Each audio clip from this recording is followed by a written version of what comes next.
Assalamualaikum warahmatullahi wabarakatuh. Halo, perkenalkan nama saya Ramadan Arliansa. Saya adalah mahasiswa PPG Prajabatan Gelombang 2 tahun 2024 yang bertempat di LPTK Universitas PGRI Adibuana, Surabaya. Pada kesempatan kali ini saya akan membagikan kampanye dan praktik baik bagaimana penerapan strategi scaffolding dan zone proximal development pada pembelajaran di kelas. Khususnya yang akan saya sampaikan nanti adalah bagaimana saat saya menerapkannya pada saat melaksanakan PPL di UPT SDN 145 Gresik. Tujuan utama pembuatan dari video ini yang pertama adalah untuk memenuhi tugas ujian akhir semester mata kuliah perspektif sosiokultural dalam pendidikan Indonesia, dan yang kedua agar menjadi bahan diskusi daripada teman-teman semuanya yang telah menonton video kali ini. Akan ada 4 poin yang kita bahas bersama-sama. Yang pertama adalah ZPD itu sendiri, kemudian yang kedua strategi scaffolding, yang ketiga penerapannya pada proses pembelajaran, dan yang keempat adalah kesimpulan. Zona proximal development atau zona perkembangan proksimal adalah sebuah teori yang digunakan oleh Lev Vygotsky yang menyatakan bahwasanya setiap perkembangan anak itu memerlukan bantuan atau dukungan daripada orang dewasa yang lebih mahir. Dalam konteks pembelajaran di kelas 2 SD, setidaknya ada 3 aspek utama yang perlu diperhatikan. Yang pertama adalah bimbingan yang tepat.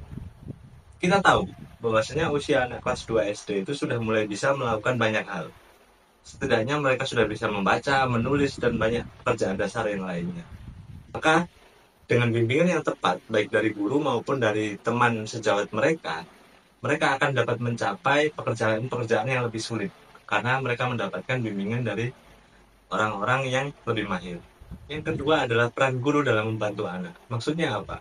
Kehadiran guru adalah menjadi seorang pendamping yang membantu anak dalam memahami masalah, memahami materi pembelajaran, dengan apa? Dengan strategi yang menyenangkan dan dapat diterima dengan mudah oleh mereka. Aspek yang ketiga yang perlu diperhatikan adalah kesiapan anak dalam belajar. Maksudnya apa? Pemberian materi atau pembelajaran itu harus disesuaikan dengan kemampuan anak. Jadi, lebih mudah dipahami dan lebih mudah dimengerti oleh mereka. Poin yang kedua adalah scaffolding. Scaffolding adalah pemberian bantuan sementara kepada peserta didik. Jadi bantuan itu diberikan sesuai dengan kemampuan belajar mereka dan sedikit demi sedikit dikurangi setelah mereka melakukan kenaikan tingkat atau pemahamannya mulai bertambah. Jadi kita kurangi sedikit demi sedikit hingga akhirnya mereka bisa melakukannya secara sendiri.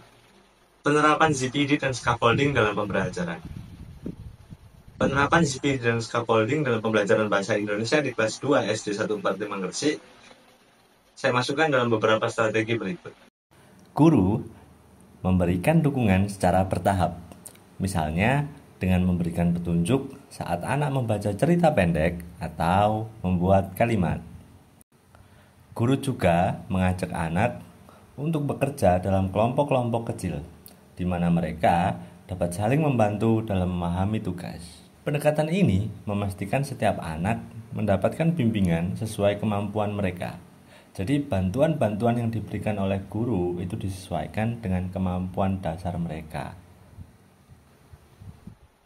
Hasil dan manfaat pembelajaran berbasis scaffolding.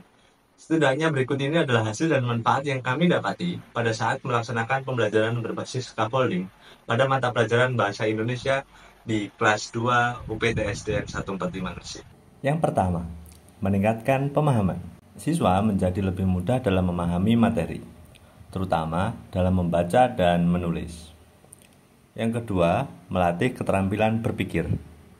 Anak diajak berpikir kritis dan kreatif. Misalnya, saat menjawab pertanyaan tentang cerita yang dibaca. Yang ketiga, meningkatkan kepercayaan diri. Anak menjadi lebih percaya diri karena merasa mampu menyelesaikan tugas.